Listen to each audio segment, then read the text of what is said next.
लय व्यवस्था की पुस्तक खुल रही है। यहोवा ने प्रभु काश कि मेरी जिंदगी की किताब खुले। यहोवा ने, जब यहोवा का नाम जो यीशु मसीह के रूप में हमें दिया गया, जब वो हमारे पास आ जाएगा मित्रों, आपके सारे काम सफल होते चले जाएंगे। एक नहीं, दो नहीं, तीन नहीं, 4 बार एक शब्द आया है यदि। यदि का मतलब जानते क्या? आपके स्वयं की इच्छा। आप सबों को जय मसीह की। धर्मशास्त्र की तीसरी पुस्तक का अध्ययन अब हम शुरू करने जा रहे हैं। अभी तक हमने उत्पत्ति देख लिया, निर्गमन देख लिया, और अब हम लय व्यवस्था की पुस्तक, जो हमारी बाइबल, हमारे धर्मशास्त्र की तीसरी पुस्तक है, the third book of the Bible, Leviticus, we are going to study about it. याद रखिएगा मित्रों, मैंने बार बार कहा है और हर बार अपने संदेश में कहूंगा कि मैं आपको इतिहास नहीं पढ़ा रहा हूं, क्योंकि इतिहास जान के फायदा क्या जब हमारा वर्तमान और हमारा भविष्य ही अधर में पड़ जाए। इतिहास का फायदा तो जब हो कि वहां से सीख करके हम अपना वर्तमान और अपना भविष्य सही करें। और लय व्यवस्था की पुस्तक आज हमें सिखाएगी। यह परमेश्वर का कलाम है, मैंने नहीं रखा, मैंने नहीं बोला है। और इसलिए मैं नहीं चाहता हूं कि आप पूरी बाइबल रख करके और केवल आधे का इस्तेमाल करें। आपकी नींव रहे ना और मकान पर मकान बनाते चले जा रहे हैं।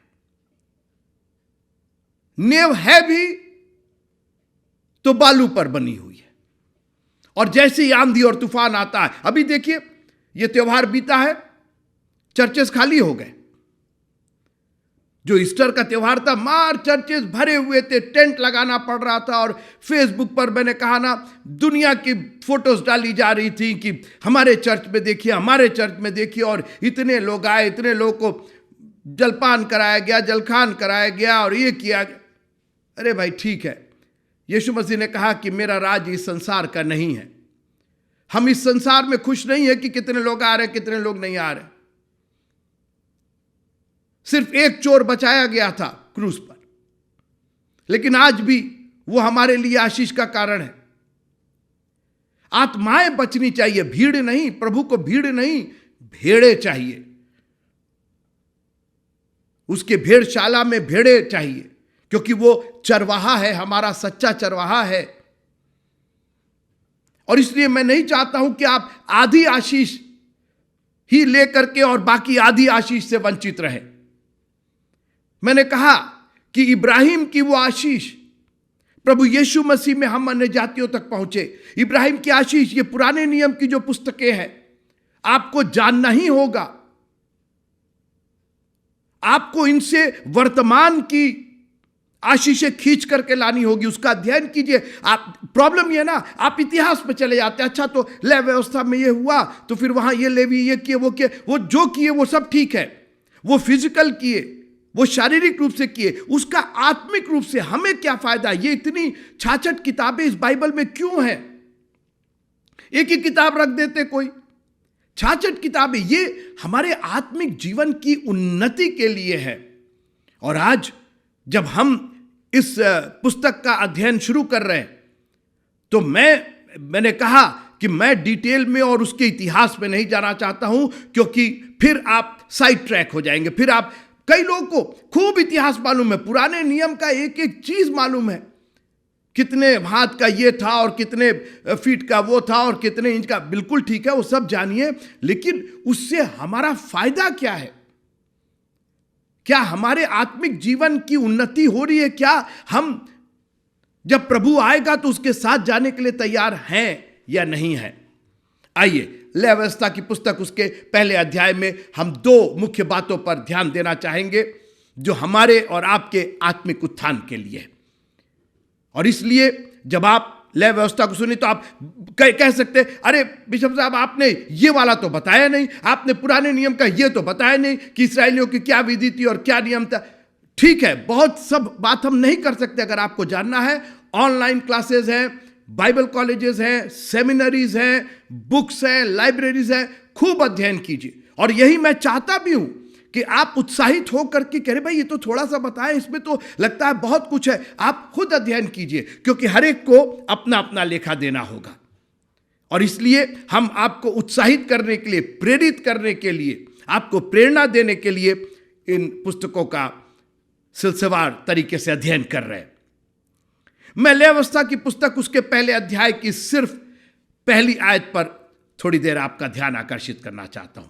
लय व्यवस्था उसका पहला अध्याय और पहला पद, Leviticus chapter 1 and verse number 1। यहोवा ने मूसा को बुलाकर मिलाप वाले तंबू में से उससे कहा। अभी बस यहीं रुक जाइए। देखिए, हम लोग तो अभी परेशान रहते हैं, बड़े लोग की एक एक हरकतें हम लोग चेक करते हैं।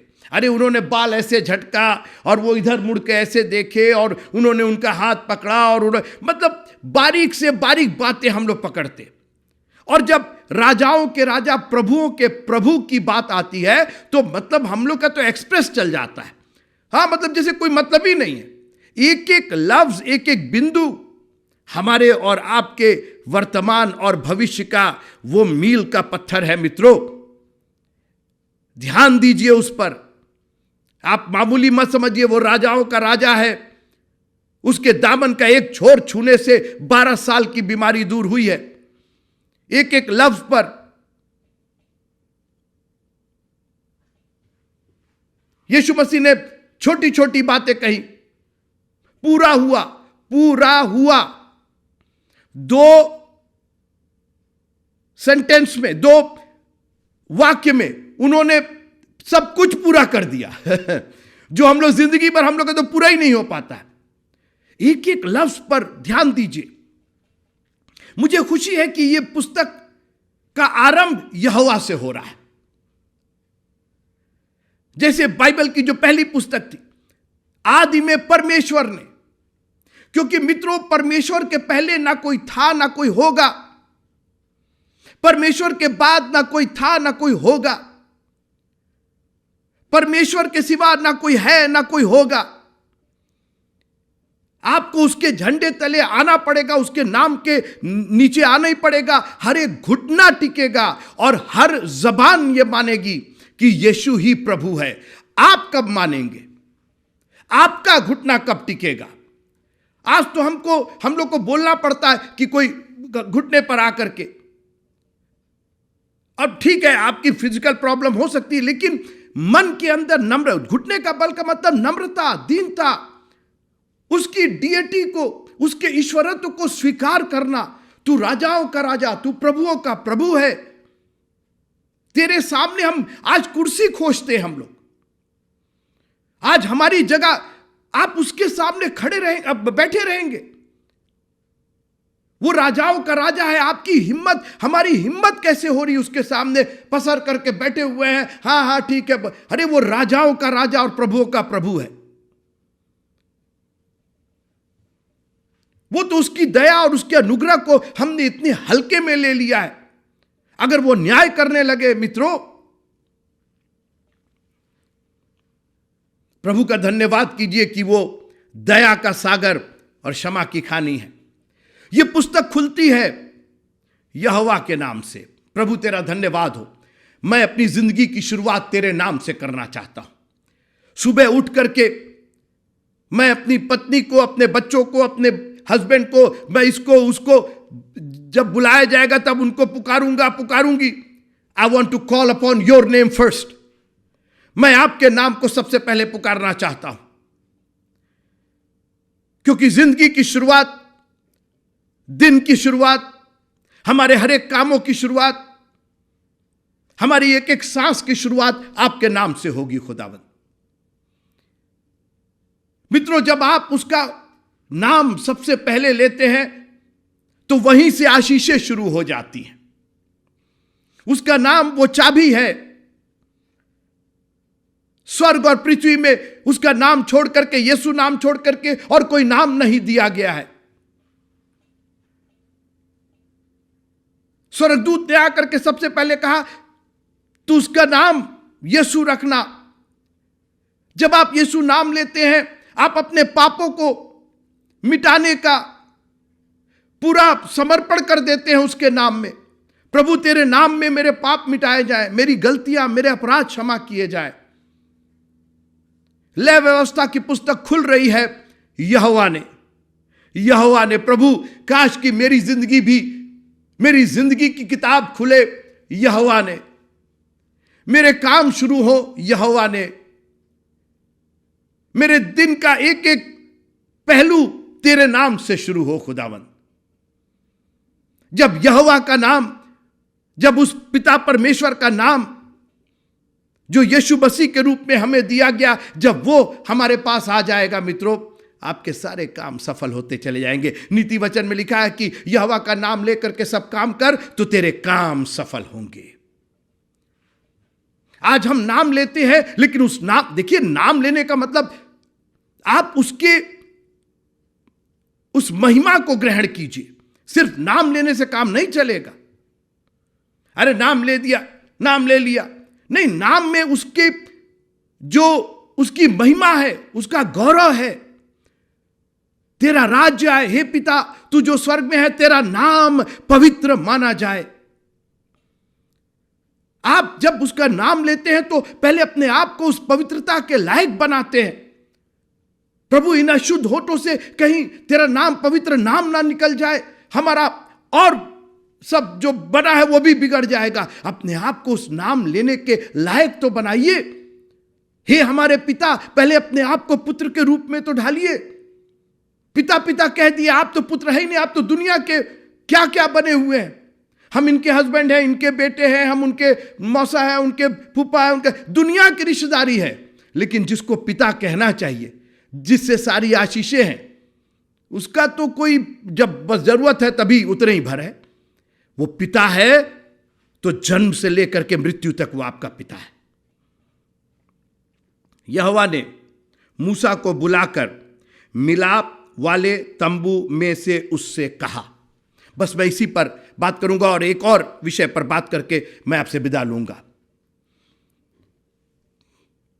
आपने तैयार किया, परमेश्वर ने वादा किया था, यहोवा ने वादा किया था, तुम तंबू बनाओ, मेरी उपस्थिति होगी वहां पे। निर्गमन की पुस्तक तक मिलाप वाला तंबू बनाया जा रहा था। आपको याद होगा, उसका निरीक्षण हुआ। जब सारी चीजें हो गई, उसका निरीक्षण हुआ, उसको डेडिकेट किया गया और काम पूरा हुआ। वो यहोवा जो सिनै पर्वत पर मूसा को बुलाकर बात करता था, आज स्वयं सिनै पर्वत से उतर करके मिलाप वाले तंबू में आ गया। हालेलुया। जब हम और आप वहां नहीं पहुंच सके तो वो आसमान से जमीन पर आ गया। परमेश्वर ने जगत से ऐसा प्रेम किया कि उसने अपना इकलौता पुत्र दे दिया। वो आ गया, वचन देहधारी होकर के हमारे बीच में डेरा किया। मतलब मोहब्बत की, प्रेम की पराकाष्ठा देखिए। Height of the love that God has, God's love का उसका तो कोई सानी नहीं है। वो आसमान छोड़ करके, हम लोग अपना घर छोड़ करके नहीं आ पाते, अपना बिस्तर छोड़ करके नहीं आ पाते। वो आसमान छोड़ करके जमीन पर आ गया, हमारे बीच में डेरा किया। हमारे लिए मौत सही उसने, एक एक रक्त का एक एक बूंद बहा दिया उसने। और हम थोड़ा सा पसीना हो जाता है तो हम परेशान हो जा रहे हैं। अरे बड़ी धूप है, बड़ा गर्म है। कहां से आशीषों की बात कर रहे हैं आप? यहोवा अपने मिलाप वाले तंबू में जो वादा किया था उसने पूरा किया। दो चार बातें। हमारा प्रभु एक जिंदा प्रभु है, क्योंकि वो बोलता है। एक बात सुनिएगा आप, जो सुनता है ना वही बोलता है। जो लोग बहरे होते हैं वो ऑटोमेटिकली गूंगे भी होते हैं, याद रखिएगा। जब आप सुन नहीं सकते तो आप बोल भी नहीं सकते। तो परमेश्वर हमारा बोलता है, इसके मतलब वो सुनता भी है। वाह प्रभु तेरा धन्यवाद हो। अपने हाथों को उठा के कहिए, प्रभु तेरा धन्यवाद हो।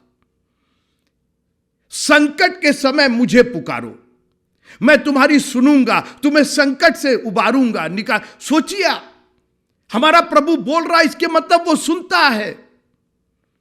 कहां मिलेगा? आजकल तो हमने ऐसे ऐसे ईश्वर बना रखे, कान है सुनते नहीं, आंख है देखते नहीं, मुंह है बोलते नहीं। क्या कर रहे हैं, क्या कर रहे हैं? ऐसे ऐसे को रख करके फायदा क्या है जो बोल ना सके? आंख है लेकिन देख नहीं रहे, मुंह है बोल नहीं रहे, कान है लेकिन सुन नहीं, फायदा क्या है? आज हमारा प्रभु बोल रहा है हमसे, हम ही सुनने को तैयार नहीं है। हमारे ही कान हैं, हम सुन नहीं रहे, हमारी आंखें हम देख नहीं रहे, हमारी जबान है, हम बोल नहीं रहे, और हमारा प्रभु बोल रहा है, बोल रहा है, बोल रहा है। जिंदा प्रभु है। बोलता कौन है? जो जिंदा होता है मित्रों, मुर्दा नहीं बोलता है। What a mighty and a living God we serve। प्रभु तेरा धन्यवाद हो कि तू एक जिंदा प्रभु है, तू कोई काठ और पत्थर नहीं है। हमें नहीं चाहिए ऐसे ईश्वर जिनकी आंखें हैं मगर देखते नहीं, कान है सुनते नहीं, मुंह है बोलते नहीं, हाथ है उठते नहीं।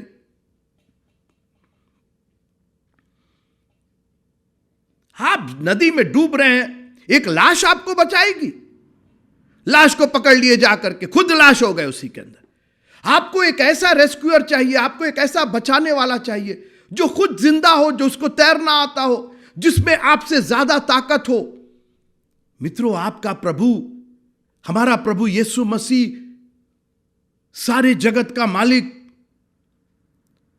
आसमान और जमीन का खालिक और मालिक, वो हमारा अपना पिता, हमारा अपना प्रभु है।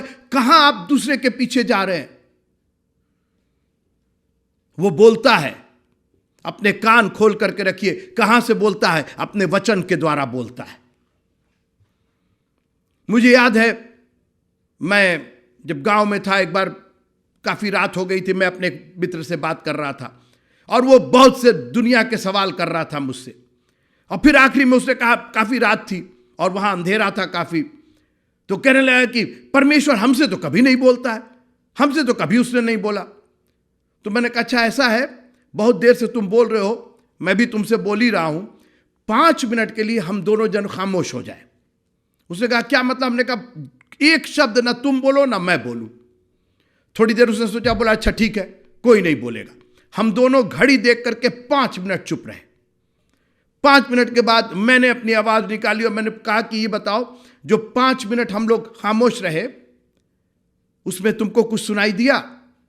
उसने कहा कि क्या, कुछ भी नहीं, तुम तो कुछ बोल ही नहीं रहे थे, कुछ और तो सुनाई नहीं दिया। अरे हमने कहा कुछ सुनाई दिया? बोले हाँ, वो क्रिकेट की झिंगुर की आवाज सुनाई दे रही थी। आज दुनिया के मच्छर है ये, इनके भिन भिनाने का।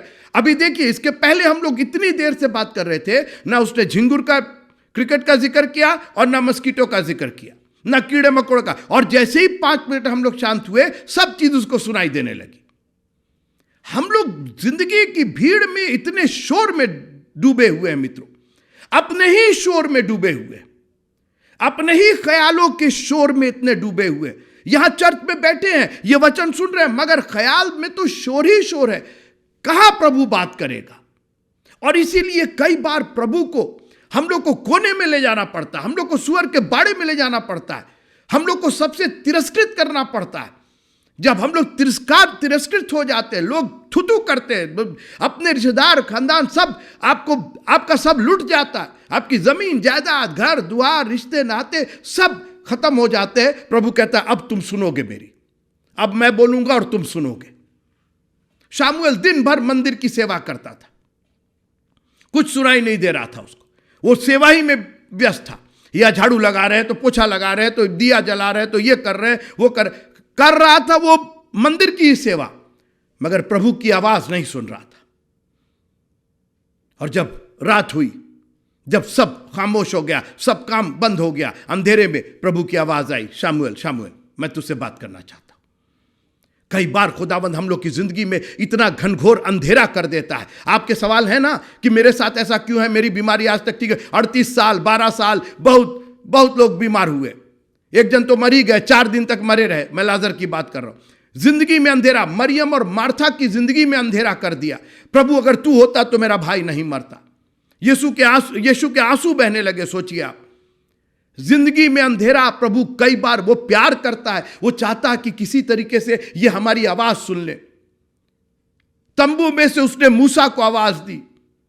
और एक बात बताऊं आपको, वो मूसा इसलिए मूसा था कि वो परमेश्वर की आवाज, आप सुनिएगा, उसके बाद मूसा को जब उसने आवाज दी तो मूसा ने कहा हमको तो सुनाई नहीं दे रहा। अरे भाई, हमारे पास तो अभी ये मुकदमा है, अभी तो हमारे पास ये कोर्ट केस है, अभी तो हमारे पास स्कूल है, अभी तो हमारे पास क्लास है, अभी तो हमारे पास बिजनेस है। दुनिया के शोर में मूसा उलझे हुए हैं और परमेश्वर बार बार पुकारा, मूसा सुनो ना, मैं बताना चाहता हूं, मैं तुम लोग को आशीष देना चाहता हूं, मैं तुम्हारे बलिदान को ग्रहण करना चाहता हूं। मूसा तो बिजी है। मूसा इसलिए आज प्रचार किए जा रहे हैं क्योंकि मूसा ने परमेश्वर की वाणी को सुना। और परमेश्वर का कल आज दुनिया के ये पादरी बहुत अच्छा बोलते, वो पास्टर बहुत अच्छा बोलते, वो हमने सुना और यूट्यूब पर ये सुना, फेसबुक पर दुनिया की चीज सुन रहे हैं, बस खुदा को नहीं सुन रहे हम लोग। अगर सुनना है तो उसके कलाम में उसने इतना बोला है कि आपकी जिंदगी बीत जाएगी, उसका बोलना खत्म नहीं होगा। एक एक चीज बोल रही है। दिन को दिन जो है वो दिन से बातें करता है, रात को ज्ञान सिखाती है। एक एक तारागण आपके दिल की एक एक धड़कन बोल रही है कि हमारा प्रभु जिंदा है, वो हमसे प्यार करता है। आप सुने तब तो, मैं सुनूं तब तो। हमारा तो परिवार ही इतना शोर मचाए हुए। 5 मिनट का समय, मतलब हम लोग आंख बंद करके दुआ करें, जबकि आंख भी नहीं बंद, जरूरत क्या है? जब शोर नहीं तो क्यों आंख बंद? जब आप अकेले हैं तो क्यों आंख बंद करेंगे? हम तो खुले आंख से दुआ करते हैं जब कोई है ही नहीं। काम कीजिए कि अपनी कोठरी बंद कीजिए, लोगों को हटाइए, बोलिए शोर नहीं चाहिए। और मैं ये हॉर्न की बात नहीं कर रहा हूं और भीड़ के, मैं अंदर की शोर की बात कर रहा हूं। कभी एकाग्रचित होकर के परमेश्वर के कलाम पर मेडिटेट कीजिए, ध्यान कीजिए। प्रभु टॉक टू मी, मुझसे बात कीजिए। आपने मूसा से बात की, आपने एलिया से बात की, आपने एलीशा से बात की, अपने चेलों से बात की, आज मुझसे बात कीजिए, क्योंकि प्रभु आज भी आपसे बात करने को तैयार है अपने कलाम के जरिए। तब यहोवा ने मूसा को बुलाकर मिलाप वाले तंबू में से उससे कहा, प्रभु तेरा धन्यवाद हो कि आप अपने लोगों की इतनी देखभाल करते हैं। कितने प्यारे प्रभु हैं। अब मूसा को सिनै पहाड़ पर जाने की जरूरत नहीं है, आप मिलाप वाले तंबू में आ गए। और हमको और आपको अब मिलाप वाले तंबू पर भी नहीं जाना है, आपको परमेश्वर के कलाम पर। यही आपका मिलाप वाला तंबू है, यही मिलाप होगा आपका। लिखा है कि उसने हमें मेल मिलाप की सेवा सौंप दी, और आगे लिखा है कि उसने हमें मेल मिलाप का वचन सौंप दिया है। लेकिन आपको तो मेल मिलाप के तंबू के पास रहना ही नहीं है, आपको तो मेल मिलाप का वचन चाहिए ही नहीं। आपको तो दुनिया से पंगा लिए हुए, दुनिया से पर अपनी सारी चिंता मुझ पर डाल दो और कर कुछ नहीं पा रहे हैं, बढ़ कहीं नहीं पा रहे हैं। मामला वहीं का वहीं है, उसी को लपेटे जा रहे हैं, उसी को दोहराए जा रहे हैं, उन्हीं गलतियों में। अरे कभी तो उस स्वर के बाड़े से उठ के कहिए कि उठ करके मैं अपने पिता के पास जाऊंगा। जब मूसा सिनै पर्वत पर नहीं पहुंचा तो परमेश्वर मिलाप वाले तंबू में आ गया। जब हम और आप वहां नहीं पहुंच पाए तो वो देहधारी होकर के, वचन देहधारी होके, और वो आकर के कह रहा हम बोलना चाहते हैं तुमसे, मेरी सुनोगे, कोई मेरी सुनेगा। हे बोझ से दबे और थके लोगों मेरे पास आओ। कौन है? मेरे को तो आज तक कोई नहीं मिला, मेरे प्रभु को छोड़ के, जो कहे कि मैं आपको बोझ से उतार दूंगा। और जो मिले वो और बोझ लाद दिए, धोखा दे करके उन्होंने लादा है। एक और बात कह करके मैं लय व्यवस्था के पहले अध्याय से विदा लेना चाहता हूं। 1 नहीं, 2 नहीं, 3 नहीं, 4 बार एक शब्द आया है यदि। मैं पढ़ना चाहता हूं। दूसरा पद, लय व्यवस्था उसका पहला अध्याय उसका दूसरा पद। इस्राएलियों से कह कि यदि तुम में से यदि, वर्ष नंबर 3, तीसरा पद, यदि वह गाय बैलों में से होम बलि करे। 10वां पद, यदि वह भेड़ों या बकरों को होम बलि चढ़ाए। और 14वां पद, यदि वह यहोवा के लिए पक्षियों की होम बलि चढ़ाए। 4 बार यदि शब्द का उपयोग हुआ है। यदि का मतलब जानते क्या? आपके स्वयं की इच्छा, आपको मन हो तब, आपको बहस करने के लिए, आप भाई बहस जब जबरदस्ती होगा तब ना बहस करना है। जब आपकी स्वयं की इच्छा पर सारे दशवांश मेरे भंडार में ले आओ। अगर ला सकते हो, बहस करना है तो मत लाओ ना, रखे रहो, फिर आशीष भी नहीं मिलेगी। सोचिए आप, ऐसा प्यारा प्रभु कह रहा है यदि तुम्हारा मन है, होम बलि करना चाहते हो, मेल बलि करना चाहते हो, मुझको स्तुति और प्रशंसा करना चाहते हो, यदि करना चाहते हो, it is at your will. हमारी और आपकी हिम्मत कैसे हो रही है नहीं करने की। प्रभु यदि आप कह रहे, मतलब हमसे निकम्मा तो कोई होगा नहीं। आपने इतना दिया बिना हमसे पूछे, बिना हमको, मतलब हम रात में सो रहे तब भी मेरी सांसें, मेरी धड़कनें चल रही, सुबह उठ करके यदि तू जिंदा रह रहे, जब आंखें खुल गई तो जिंदा ही है प्रभु हम, और तेरे लिए होम बलि, मेल बलि, सब बलि चढ़ाएंगे प्रभु जी। और सबसे बढ़ करके धन्यवाद की जो बलि है वो तो मैं 24 घंटा चढ़ाऊंगा, यदि की कोई जरूरत ही नहीं। ये मेरा दिल है प्रभु जी, ये मेरी अपनी अंदर की इच्छा है।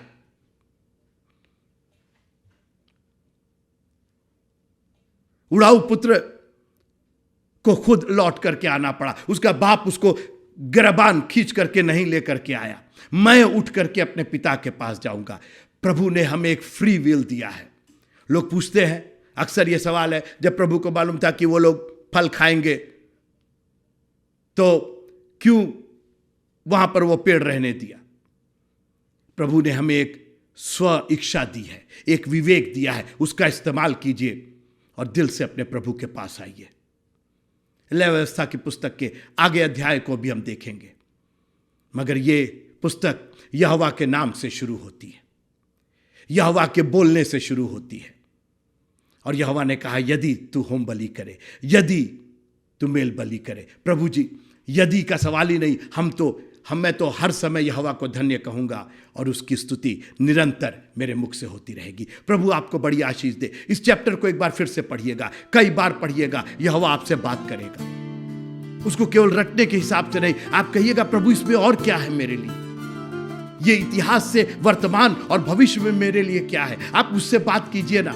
आपने मूसा से बात की, talk to me also, I am ready to listen. मैं चुप हूं, मैं खामोश हूं, मैं दुनिया के शोर को मैंने किनारे किया, मैं सिर्फ आपकी सुनूंगा, मैं तेरे वचन को सुनूंगा। क्योंकि विश्वास सुनने से और सुनना मसीह के कलाम से होता है। मसीह का कलाम सुनते रहिए, विश्वास बढ़ता रहेगा। प्रभु आप सबको बड़ी आशीष दे।